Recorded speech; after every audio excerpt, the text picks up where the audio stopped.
তা আমার এই 8 বছরের মাসুম একটা বাচ্চা কি অপরাধ?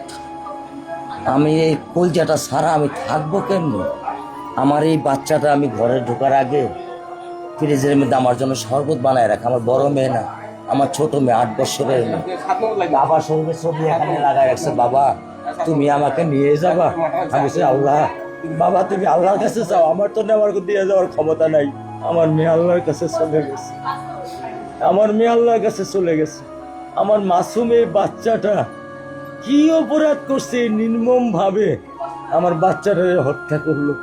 কি আমার ক্ষতি, কি আমার অন্যায়, কি আমার দোষ?